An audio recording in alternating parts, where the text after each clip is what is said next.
কথা, একটা পাহাড়ের ওপর 4টে সাদা বাঘের বাচ্চা থাকতো। এরা 4 জন এখন খুবই ছোট ছিল। আজ রিঙ্কু নিজের বাবা মোহনের সাথে পাহাড়ে ঘুরতে গিয়েছিল। তক্ষুনি সে এই 4টে সাদা বাঘকে দেখে। ওর মনে হয় যে এগুলো বিড়াল। বাবা, এই 4টে বিড়াল কি মিষ্টি! হ্যাঁ বাবা, দেখতে তো খুবই মিষ্টি, তবে এদেরকে সঙ্গে নিয়ে যেতে পারবো না, মা খুব বকবে কিন্তু। ঠিক আছে, তাহলে আমি কিছুক্ষণ এদের সাথে এখানেই খেলাধুলো করি। রিঙ্কু অনেকক্ষণ পর্যন্ত ওই পাহাড়ে সেই বাঘের সাথে খেলাধুলো করে। আর যখন সন্ধে হতে চলে তখন মনোজ তাকে বলে, বাবা রিঙ্কু, চলো, আমাদের অনেক দূরে যেতে হবে। রাত অন্ধকার নেমে এলে কিন্তু রাস্তা পার করা খুব কঠিন হবে। আচ্ছা ঠিক আছে বাবা, যেমন তুমি বলো। হ্যাঁ বাবা, তুমি চিন্তা করো না, চলো আমরা এবার এগোই। রিঙ্কু আর মনোজ ওখান থেকে চলে যায়। আর 4 জন বাঘ রিঙ্কুর দিকে তাকিয়েই থাকে। রাত হয়ে যায়। মনোজ আর রিঙ্কু পাহাড়ের রাস্তা দিয়ে এখন নিজের বাড়িতে পৌঁছে গেছিল। মা, তুমি জানো আজকে না আমি পাহাড়ে 4টে বিড়ালের সাথে খুব খেলেছি। আচ্ছা, ওদেরকে নিজের সাথে আনোনি তো? না না, আমি আগেই বারণ করে দিয়েছিলাম মালতী। দেখলে তো রিঙ্কু, আমি তোমাকে বলেছিলাম না যে মা এসব পছন্দ করবে না। তক্ষুনি দরজায় কেউ ধাক্কা দেয়। মালতী আর রিঙ্কু গিয়ে দরজা খুলে দেয়। কাউকে তো দেখছি না। কে ওখানে যে এই সময় বদমাশি করছে? মা, এই দেখো নিচে ওরা করছিল দুষ্টুমি। হে ভগবান, এইসব আবার কি? এইসব তো শুধু বিড়াল মা। এসো এসো, ভেতরে এসো। সবাই বাড়ির ভেতরে চলে আসে। আরে, এ আবার এখানে কোত্থেকে এলো? আমি যখন দেখেছিলাম তখন তো আমাদের পিছনে কেউ ছিল না। এরা আমাদের পিছু নিয়ে নিয়ে চলে এসেছে হয়তো। মা, আমার খুব পছন্দ ওদের। আমি কি ওদেরকে আমাদের বাড়িতে রেখে নেব মা? রিঙ্কুর মা, থাকতে দাও না ওদেরকে। দেখো আমাদের বাচ্চা ওদেরকে কত আশা করে বলছে তোমাকে। আচ্ছা আচ্ছা, ঠিক আছে ঠিক আছে, রেখে নাও। কিন্তু এদের দেখাশোনা, চান টান করানো এইসব তোমাদের দুজনকেই করতে হবে, এখন থেকেই বলে দিচ্ছি। ঠিক আছে মা, আমি খেয়াল রেখে নেব। এইভাবেই 4টে বাঘ ঘরের লোকেরা আপন করে নেয় আর নিজের বাড়িতেই রেখে নেয়। আসলে এই গ্রামটা রঙিনপুর নিজের নামের মতো একদমই ছিল না। এখানে ঋতুর ঠিকভাবে আসা যাওয়া হতো না, আর সেই কারণেই ক্ষেতের ফসলও একেবারে শুকিয়ে যেত। এখন 1 বছর কেটে গেছিল। ওরা 4 জন এখন অনেক বড় হয়ে গেছে। কে ভেবেছিল যে এরা বাঘ হবে? বিদ্যুৎ, জ্বালা, পবন, তরল, তোমরা সবাই সবসময় আমার সাথেই থেকো। যখন থেকে তোমরা এই গ্রামে এসেছো, এখন সমস্ত ঋতু সবসময় ঠিক থাকে, আর ক্ষেতও খুব ভালো হয়ে উঠেছে। সমস্ত সমস্যা শেষ হয়ে গেছে। হ্যাঁ, এই কথাটা একদম ঠিক বলেছ। আর এদের নামও এদের বেশভূষার মতোই হয়েছে। নিশ্চয়ই এরা কোনো দিব্য পশু, যারা গ্রামের ভাগ্য খোলার জন্য রিঙ্কুর সাথে চলে এসেছে। হ্যাঁ, একদম ঠিক কথাই বলেছ। ওদেরকে আমরা কোথাও নিয়েও যাব না, এটাই হলো সবথেকে বড় সমস্যা। লোকজন এদের দেখে ভয় পাবে, আর গ্রামের লোকজন বলবে যে একে তাড়িয়ে দিতে। সেই জন্য এদেরকে লুকিয়েই রাখতে হবে আমাদেরকে। মনোজের কথা শুনে 4টে বাঘ রিঙ্কুর দিকে তাকায়। না, তোমরা কোথাও যাবে না। ওরা যা বলার বলুক না, আমি তোমাদেরকে কোথাও যেতে দেব না। রিঙ্কুর মা বাবার মনে হয় যে রিঙ্কু ওদেরকে কোথাও বাইরে নিয়ে যায় না, কিন্তু ওরা এটা জানতো না প্রত্যেক রাত্রিবেলা রিঙ্কু এই দিব্য পশুদের সাথে ঘোরাফেরা করতে যেত। আজও সেরকমই এক রাত ছিল, কিন্তু আজ খুব জোরে বৃষ্টি শুরু হয়। আরে, আজ তো খুব বৃষ্টি হচ্ছে বিদ্যুৎ। চলো একটা কাজ করি, বাড়ি যাই। বিদ্যুৎ আর বাকি বাঘ রিঙ্কুর সাথে বাড়ি ফিরতে শুরু করে। তক্ষুনি হঠাৎ বিদ্যুৎ রিঙ্কুকে নিচে ফেলে দেয়। রিঙ্কু অজ্ঞান হয়ে যায়, আর তক্ষুনি একটা বিদ্যুতের ওপর পড়ে। তার সত্ত্বেও বিদ্যুতের কিছুই হয় না। বাঘ রিঙ্কুকে নিয়ে দ্রুত গতিতে বাড়িতে চলে যায়। যেই মাত্র সবাই ওখান থেকে চলে যায় তক্ষুনি একজন ব্যক্তি সেই জায়গাতেই এসে দাঁড়িয়ে পড়ে।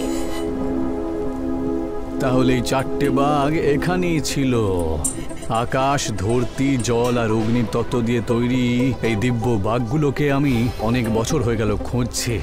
এবার আমি এদেরকে পেয়েছি। খুব ভালো, এখন যখন এদের খোঁজ পেয়েছি তাহলে এদের বন্দি করাটাও সহজ হবে। পরের দিন রিঙ্কু নিজের বাড়িতে শুয়েছিল। সে আস্তে আস্তে জ্ঞান ফেরে।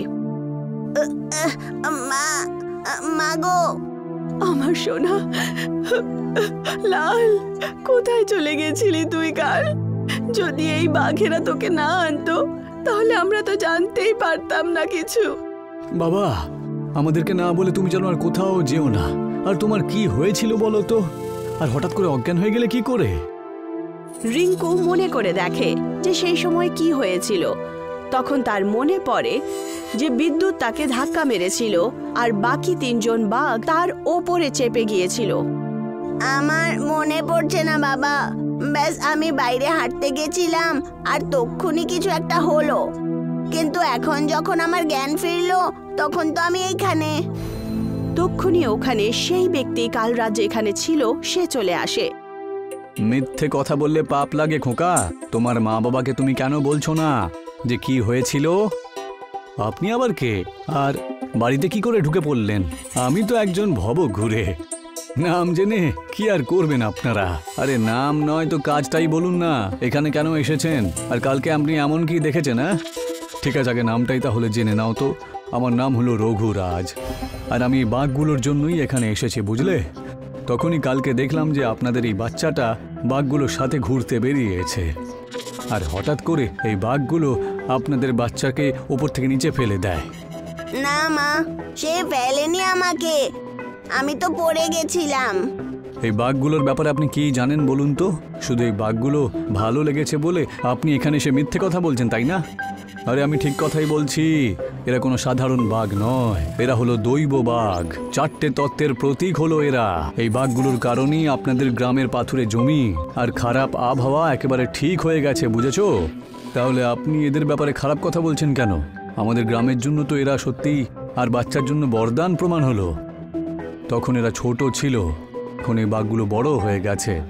কালকে আমি দেখেছি যে যেই এই বাঘটা আপনার বাচ্চাকে ওপর থেকে নিচে ফেলে দিল তখনই হঠাৎ করে একটা বিদ্যুৎ চমকালো জোরে আর তার উপরে পড়ল। কারণ এই বাঘগুলো তাকে এই ছেলে বিদ্যুৎ বলছিল। এটা বিদ্যুতের মানে আকাশের প্রতীক, আর এমন ঘটনা ঘটতেই থাকবে। তাই আপনার বাচ্চা কি করে সুরক্ষিত থাকবে? এই গ্রাম কি করে সুরক্ষিত থাকবে? বাবা, ওনাকে বলো না আমি এই বাঘেদেরকে নিজের ভাইয়ের মতো মানি। আমি ওদেরকে কোথাও যেতে দেব না। দৈব হোক বা না হোক, তবে ওরা জন্তু জানোয়ারই তো বটে। তাই ওদের থেকে দূরে থাকাটাই বুদ্ধিমানের কাজ হবে। কিন্তু না, আমি ওদেরকে পালন করেছি নিজের বাচ্চার মতো, আমি ওদেরকে যেতে দেব না। তোমাদের দুজনের কথা একদমই ঠিক, তবে গ্রামবাসীদের কিন্তু আমরা একেবারেই বিপদে ফেলে রাখতে পারি না। হয় এই গ্রাম ছেড়ে আমাদেরকে পাহাড়ে গিয়ে বসবাস করতে হবে। তোমাদের সবারকে রিঙ্কুর জন্য ওর থেকে দূরে যেতে হবে। তোমরা বুঝতে পারছো তো? বিদ্যুৎ, জ্বালা, পবন, তরল, আমিও তোমাদেরকে দূর করতে চাই না। রিঙ্কু তোমাদের সাথে দেখা করতে আসবে আর রঘুরাজ তোমাদের দেখাশোনা করবেন। নিজের মায়ের কথা মানবে তো তোমরা 4 জন? 4 জন নিজের মা মালতীর দিকে তাকায় আর তাদের কথার মান রেখে রঘুরাজের সাথে চলে যায়। রিঙ্কু তাদেরকে দেখে কাঁদতে শুরু করে দেয় আর অসহায় হয়ে কিচ্ছু করতে পারে না। 3 দিন কেটে যায় আর রিঙ্কু নিজের হাতে ওদের সবার জন্য গলার একটা পাটা নিয়ে যাচ্ছিল। 3 দিন ধরে কান্নাকাটি করছি খোকাটা, কিন্তু এবার তো খুশি তুমি? না, আমি তখনই খুশি হব যখন আমি আমার ভাইদেরকে দেখব। তুমি কিভাবে কোনো অচেনা লোকের কাছে ছাড়তে পারো? আচ্ছা আচ্ছা, ঠিক আছে ঠিক আছে, এখন আমরা পাহাড়ের ওপরে পৌঁছেই যাব। ওরা পাহাড়ের রাস্তা দিয়ে হয়ে কিছুক্ষণ পর ওপরে পৌঁছে যায়। তক্ষুনি মনোজ হঠাৎ করে রিঙ্কুকে দাঁড় করায়। কি হলো বাবা? ওই দেখো, তক্ষুনি রিঙ্কু দেখতে পায় যে 4টে বাঘ একটা খাঁচার ভেতরে বন্দি আছে আর তাদেরকে শেকল দিয়ে বাঁধা হয়েছে। বাবা, ওদেরকে এইভাবে বন্ধ করে রেখেছে কেন? মন দিয়ে শোন, ওরা কিন্তু কথা বলছে। ওই বাচ্চাটাকে বিদ্যুৎ চমকার হাত থেকে রক্ষা করেছো, আর ওরা যাতে ভয় না পায় সেই জন্য ঘুম পাড়িয়ে দিলে তোমার জাদু দিয়ে। কিন্তু আমি বললাম যে তোমরা ওকে আঘাত দিয়েছো, আর ওই বিদ্যুৎ তোমার জন্যই চমকে দিয়েছে, আর ওরা বিশ্বাস করে নিল। হ্যাঁ, এবার তোমাদেরকে আমি ধরে ফেলেছি। অনেক বছর ধরে তোমাদেরকে আমি খুঁজছিলাম, আর আজকে তোমাদেরকে হাতে পেয়েছি আমি। হ্যাঁ দাদা, এবার আর আমাদেরকে কেউ আটকাতে পারবে না। এদেরকে আমরা আমাদের কবজা করে রাখবো, আর যদি কথা না শোনে তাহলে ওই বাচ্চাটার ক্ষতি করব। রিঙ্কু দৌড়তে দৌড়তে ঝাড় থেকে বাইরে বেরোয়, আর মনোজ তার পেছনে পেছনে। এই তোমরা দুজন কে?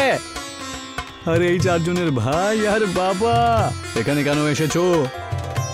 তোমরা খাল কেটে কুমির ডেকে আনছো কিন্তু। হ্যাঁ, তোমাদের 4 জনের আমাকে নিয়ে চিন্তা করতে হবে না। ঋতুরাজ রিঙ্কুর দিকে এগিয়ে আসে, আর তক্ষুনি সেই বাঘ নিজের মানুষের ভাষায় কথা বলতে শুরু করে। ওই খোকার কাছ থেকে দূরে থাকবে মানুষ। মা তোমাদের সঙ্গে যাবার জন্য আদেশ অবশ্যই দিয়েছে, কিন্তু ওই খোকার গায়ে যদি তোমরা হাত দিয়েছো তাহলে আমরা 4 জন যে কি করব তুমি ভাবতেও পারবে না। ছ্যাঃ, ঠিক আছে, কিচ্ছু করছি না আমি। আর এমনিতেই তোমরা এই শিকল থেকে বাইরে বেরিয়ে আসতে পারবে না, আর তোমাদের সাথে আমি সবসময় ঝগড়া করতে পারবো না, সেই জন্য এই বাচ্চাটাকে আমি ছেড়ে দিচ্ছি। ঠিক আছে ভাই, তুমি আমাদের সাথে দেখা করতে এসেছো, আমরা খুব খুশি। এখন তুমি ফিরে চলে যাও। বাবা, এখন তুমি ভাইকে এখান থেকে ফিরিয়ে নিয়ে চলে যাও। কিন্তু খোকা, আমি তোমাদেরকে এই অবস্থায় রেখে চলে যেতে পারি না। মা বলেছিল যে রিঙ্কুর এতেই ভালো হবে। বাবা, মায়ের আদেশ আমরা অমান্য করতে পারি না। তুমি চুপ করো, তুমি কিছুই জানো না। মা এরকম কোনো রকম কথা বলেনি। উনি তো এই কথাটা জানতেনই না যে ওই বিদ্যুৎটা তোমার কারণে পড়েনি, কিন্তু তুমি আমাকে বাঁচিয়েছিলে। হ্যাঁ, এখন তোমরা বাড়ি ফিরে চলো খোকারা। দাদা, এরা তো এমন ভাবে কথা বলছে জানো আমরা এখানে নেই। এই চলো অজ্জু, এই বাঘগুলো আমাদের কথা শুনবে না, বুঝেছো? আর এই শিকল ভাঙা একেবারেই অসম্ভব। সেই খাঁচার মধ্যে একটা বিস্ফোট হয়। 4 জন বাঘ রিঙ্কুর কাছে দৌড়ে চলে আসে। বিদ্যুৎ, তুমি বলতে পারো? আমরা 4 জনের মধ্যে সব থেকে বড় হলাম আমি, আর কদিন হলো আমি কথা বলা শিখেছি, বুঝতে পেরেছো তো? এসো বাচ্চারা, এবার বাড়ি ফিরে যাই। 4 জন বাঘ নিজের ভাই রিঙ্কুর সাথে বাড়িতে চলে আসে। এটাই দেখায় যে জানোয়ার আর মানুষের মধ্যে কোনো ভেদ নেই। যখন প্রেম আর স্নেহের কথা হয়, তখন জানোয়ার হোক বা মানুষ, তারা একটাই পরিবার।